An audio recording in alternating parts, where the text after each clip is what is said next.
안녕하세요. 교육학 밥친구 이수쌤의 맛있는 교육학. 이번 시간에 살펴볼 학자는 교육행정학에서 중요한 학자인 호이입니다. 그 중에서도 오늘 살펴볼 학자는 호이와 미스켈, 그러니까 호이랑 공동 연구를 한 호이와 미스켈의 이론에 대해서 살펴볼 예정입니다. 자, 그럼 호이를 왜 알아야 하느냐? 기출이 자주 되는 학자예요. 교육행정을 공부하면서 호이라는 이름을 한 번도 안 들어봤다. 있을 수 없는 일입니다. 그런데 호이라는 인물은 호이 단독으로 들어봤다라기보다는 호이와 미스켈 혹은 호이와 타터 이렇게 공동 연구자로서 좀 익숙하실 거예요. 그리고 호이의 연구는 대부분 학교의 특성과 밀접하게 관련이 있기 때문에 우리가 교육행정학을 공부하는 데 있어서 호이는 굉장히 중요한 인물이다 라고 볼 수 있습니다. 그러면 이제 호이와 관련된 이론 중에서 뭘 살펴볼 거냐? 두 가지를 살펴볼 예정이에요. 그래서 호이의 이론은 그 밖에도 이제 다양하게 많이 있지만 우리 특강에서는 가장 중요하고 가장 우선적이라고 생각하는 거 두 가지를 좀 살펴볼 예정입니다. 첫 번째는 호이와 미스켈의 연구인 관료제의 특징에 대해서 살펴보고, 두 번째는 호이와 타터의 의사결정 참여 모형에 대해서 좀 살펴보도록 하겠습니다. 그래서 오늘 특강에서는 호이와 미스켈의 관료제의 특징에 대해서 살펴보고 이제 계속 이어지는 다음 강의에서 호이와 타터의 의사결정 참여 모형에 대해서 살펴보도록 하겠습니다. 자, 호이와 관련된 이론 언제 나왔나요? 자, 선다형하고 논술형 이렇게 둘로 나뉘어요. 그래서 우리 시험이 2014학년도 이전에는 객관식이었었거든요. 그래서 이제 선다형일 때 의사결정 참여 모형이 중등 공고학년도에 출제가 됐었고, 학교 풍토 유형, 우리가 여기서 다루는 이론은 아니지만 학교 풍토 유형에서 유초등 11학년도에 출제가 됐었습니다. 그 다음에 논술형으로 바뀐 다음에는 2023학년도랑 2015학년도 추가 시험, 그러니까 2014학년도, 2015학년도 때는 5월에 추가 시험이 있었어요. 지금은 없지만 그때 출제가 됐었습니다. 그래서 관료제 같은 경우에는 2번이나 출제가 됐잖아요. 아, 되게 중요하구나. 꼭 알아야 되는구나 라고 생각을 하시면 되겠습니다. 자, 호이, 그는 누구인가? 호이는요, 미국 출생이고 오하이오 주립대학에서 교육행정학 교수로 재직을 했습니다.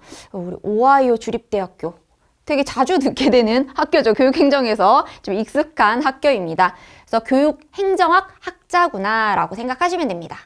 그래서 학교 조직을 사회적 체제로 바라보는 접근법에서 발전해서 학교는 구성원 간의 복잡한 상호작용에 의해서 작동하는 조직이다라는 것을 강조했었습니다. 그래서 조직에 대해서 관심을 가지고 조직에 대해서 연구한 학자구나 라고 생각하시면 되겠습니다. 자, 그러면 관료제에 진이 없어졌어요. 자, 진이겠죠? 어디 갔지? 자, 관료제의 특징을 보겠습니다. 호이와 미스켈은 관료제의 특징을 5가지로 제시를 했어요. 첫 번째는 분업과 전문화, 두 번째는 몰 인정성, 세 번째는 권위의 위계, 네 번째는 규정과 규칙, 다섯 번째는 경력 지향성입니다. 자, 그럼 하나씩 좀 살펴보도록 하겠습니다. 자, 분업과 전문화. 분업이 뭐죠? 일을 나눠서 하는 거예요. 그러니까 관료제의 특징은 뭐냐면, 자, 일을 나눠서 한다는 거예요.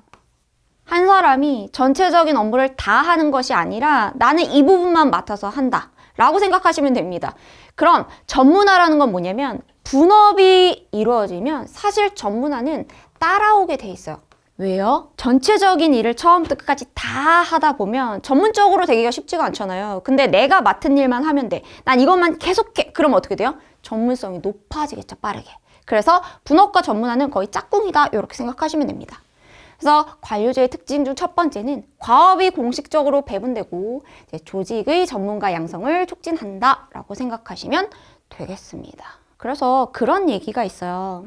이제 어느 중국집이 있었어요. 근데 장사가 너무 안 돼.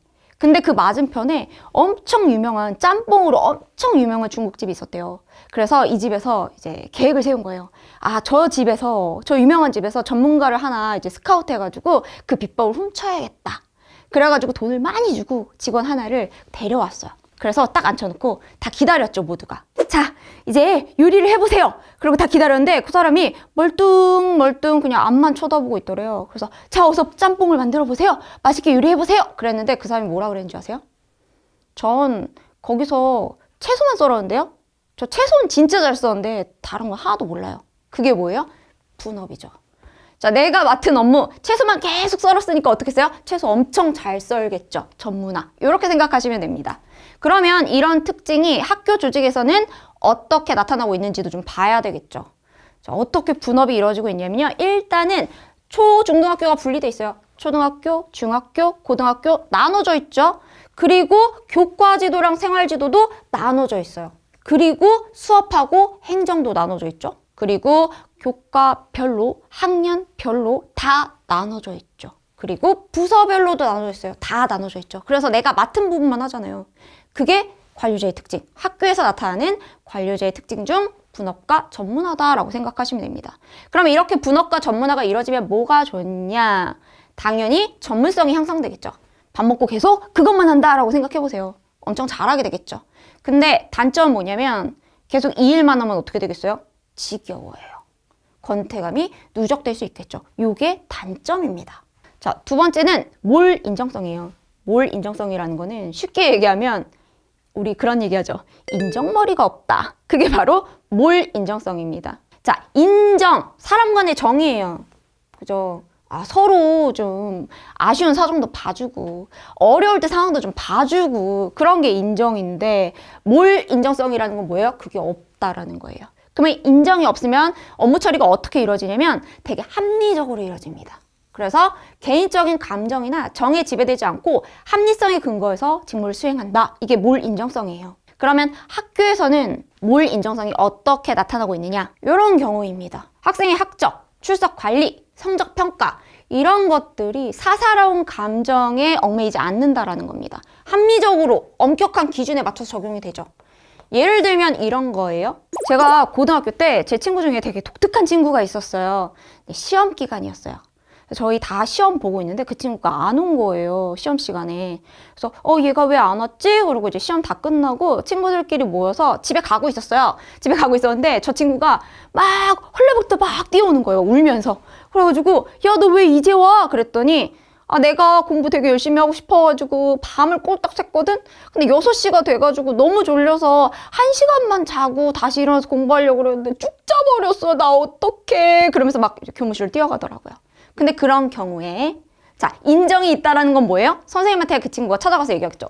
선생님, 제가 진짜 열심히 공부하려고 밤새가지고 공부하다가 늦잠 자버렸어요. 한 번만 봐주시면 안 돼요? 저 시험 다시 보게 해주시면 안 돼요? 봐주세요. 그럼 그건 뭐예요? 인정이 있는 거죠. 근데 학교는 어떻다? 그렇다고 해서 다시 봐줘요? 안 되잖아요. 형평성이 어긋나잖아요. 그러면 거기에 맞춰서 이제 그런 경우에 수에 맞는 정해진 규칙에 따라서 처리를 하겠죠. 인정이 없습니다. 그게 몰 인정성입니다. 교원평가에서도 마찬가지예요. 교원의 인사, 행정, 교원평가에서도 사적인 편견은 배제됩니다. 선생님 나랑 친하니까, 나한테 잘하니까 내가 점수 잘 줘야겠다. 이런 거 안 통한다는 거죠. 그게 몰 인정성입니다. 그럼 몰 인정성의 장점은 뭐냐면 당연히 합리성이 증진되겠죠. 일 처리를 합리적으로 할 수 있다는 거예요. 근데 단점은 뭐냐면 사기가 떨어집니다. 우리가 어떨 때 사기가 많이 올라가냐면요. 내 아픈 사정을 이해해줬어. 우리 상사가. 내 사정을 봐줬어. 그러면 어떻게 생각하냐면 내가 이 회사에, 이 학교에 뼈를 묻어야 되겠구나. 열심히 해야 되겠구나. 이런 믿음이 생길 수가 있는데 너무 냉정해. 인정이 없어. 그러면 기운 떨어진다. 이렇게 되는 거죠. 그게 바로 단점입니다. 세 번째는 권위의 위계입니다. 자, 권위, 권력이죠. 권력이 위계가 있다라는 거예요. 그 윗사람은 더 많은 권력을 가지고 있고 아랫사람은 상대적으로 권력이 덜한 거죠. 윗사람의 명령에 따라야 되겠죠. 그게 권위의 위계입니다. 우리 학교에서도 어때요? 제일 권력을 제일 많이 가지고 있는 사람 학교에서 교장선생님이죠. 그 다음에 교감선생님, 그 다음에 부장교사, 그 다음 평교사 이런 식으로 위계를 이루고 있죠. 그러면 어떻게 해야 돼요? 이제 평교사는 부장교사는 누구의 명령을 들어야 돼요? 교장선생님 말 잘 들어야 되잖아요. 그래서 이제 하위 부서는 상위 부서의 통제와 감독을 받는다라는 게 권위의 위계가 되겠습니다. 근데 이것도 장단점이 있죠. 이제 권위가 잘 갖춰져 있으면, 수직적으로 잘 갖춰져 있으면 뭐가 좋냐면 수능이 뭔가요? 말을 잘 들어요. 잘 따릅니다. 그리고 조정이 잘 됩니다. 원활한 조정이라는 건 뭐냐면 조화롭게 잘 이루어진다는 거예요. 그러니까 논쟁이 안 생기고 분란이 안 생겨요. 말을 잘 따르니까, 윗사람 말 잘 들어야 되니까. 그게 장점인데 단점은 뭐냐면 의사소통에 장애가 생길 수 있다. 요게 이제 단점입니다. 원활한 의사소통이 안 돼요. 그게 단점이에요. 제가 어렸을 때 일반 회사를 잠깐 다녔었거든요. 그래서 이제 말단 사원으로 이제 신입사원으로 들어가서 이제 회사 생활을 했는데, 그때 어느 날 이제 임원분이 높은 이사님이 오셔가지고 이제 이사님이 저희 회의에 참석하신다는 거예요. 그래가지고 이제 회의에 이사님 참석해가지고 모든 직원들이 앉아서 회의를 하기 시작했어요. 제대로 회의가 됐을까요? 아무도 자기 의견을 내지 않았어요. 자, 이사님이 의견 딱 내고 이게 좋지 않아? 그럼 모든 직원들이 그쵸. 그게 좋습니다. 제 생각도 그래요. 아무도 반대 의견을 내지 않아요. 그게 뭐예요? 의사소통의 장애예요. 원활한 의사소통이 이루어지려면 누구나 다양한 의견을 낼 수 있어야 되는데 그게 안 된다는 거예요. 왜? 윗사람 무서워서. 그게 단점입니다. 그 다음에 네 번째 특징, 규정과 규칙입니다. 계속 거슬리고 있어요. 네. 네. 모든 조직 혹은 특히 학교에서는 규칙이 있죠. 정해진 규칙이 있어요. 룰이 있다라는 거예요. 그리고 사람들은 그 규칙에 맞춰서 행동을 해야 됩니다. 그래서 의도적으로 확립된 규정과 규칙 체계를 통해서 활동이 일관성 있게 규제가 되는 것을 규정과 규칙이 있어요. 그 룰을 다 지켜야 돼요. 예를 들면요, 우리 학교에서는 넓게는 크게는 교육공무원법이 있죠. 초, 중, 등 교육법도 있고, 사립학교 같은 경우는 사립학교법도 있습니다. 그러면 교원들은 어때야 돼요? 여기 따라야 돼요. 규칙을 어기면 안 됩니다. 그리고 더 좁게 학교 안에서는 복무 지침도 있고 내규도 있고 업무 편람 이런 것들이 있어요. 그럼 거기에 맞춰서 행동을 해야 되겠죠. 그게 규정과 규칙입니다. 이 규정과 규칙의 장점, 순기능하고 역기능이 이제 2023학년도 기출로 나왔었던 부분이거든요. 그럼 규정과 규칙의 장점은 뭐냐면 계속성과 통일성을 확보할 수 있다라는 겁니다. 계속성과 통일성을 확보할 수 있다는 건 뭘 의미하냐면 누구에게나 규칙은 똑같이 적용되잖아요. 그러니까 통일성을 확보할 수 있겠죠. 누구에게나 똑같습니다. 그리고 계속성이라는 거는 그렇기 때문에 계속적으로 조직이 운영될 수 있다는 거예요. 구성원이 바뀌었어요. 구성원이 바뀌더라도 규정과 규칙이 다 정해져 있으면 거기에 맞춰서 행동하면 되겠죠. 그래서 통일성과 계속성을 확보할 수 있는 거예요. 혹은 규정과 규칙이 없다면 한두 사람의 입김만으로 결정이 다 내려진다거나 의사결정의 방향이 막 달라질 수 있잖아요. 근데 규정과 규칙이 있기 때문에 한두 사람의 의견으로 모든 게 결정되지 않고 그런 것들을 통일성 있게 똑같이 계속적으로 유지해 나갈 수 있다는 게 장점입니다. 근데 단점은 뭐냐면 조직이 너무 딱딱해져요. 경직됩니다. 규정이 너무 많고 규칙이 너무 많아. 지켜야 될 게 너무 많아. 사람을 옴짝달싹 못하게 이것도 하지 마라 저것도 하지 마라. 그럼 어때요? 답답해지죠. 그리고 또 이런 문제도 있어요. 목표가 전도된다. 규정과 규칙이라는 거는 누구를 위해서 있는 거예요? 조직을 위해서 있죠. 그리고 조직의 구성원들을 위해서 존재하는 건데 규칙이 너무 빡빡하고 너무 많으면 그런 생각이 듭니다. 사람을 위해서 규칙이 존재하는가? 규칙을 위해서 사람이 존재하는가? 무엇을 위해서 존재하는가? 알 수 없는 상황이 된다라는 거죠. 그게 바로 단점입니다. 그 다음에 마지막, 경력지향성이죠. 경력지향성이라는 거는 연공서열을 얘기하는 거예요. 쉽게 얘기하면 경력이 많은 사람이 승진도 더 빨리 하고 돈도 더 많이 받는다. 이게 경력지향성입니다.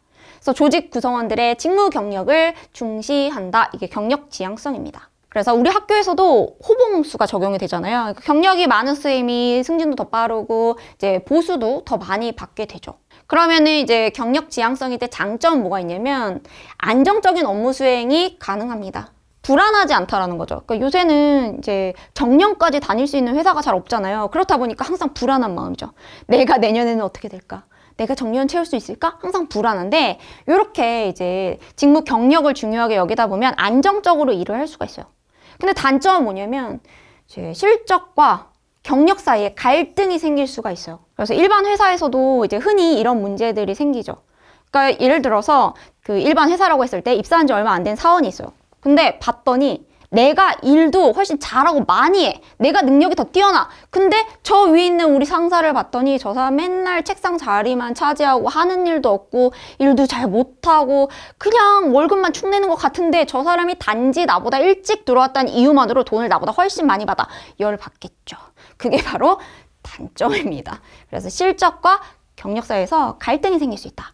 이게 단점이다 라고 기억하시면 되겠습니다. 짜라란. 자, 이렇게 해서 징이 다 없어졌네. 여기도 없네요. 어디 갔지? 자, 관료제의 특징에 대해 살펴봤습니다. 그래서 우리가 만약에 이제 교육학이라는 거를 지금 처음 봤어요. 저 하나도 몰라요.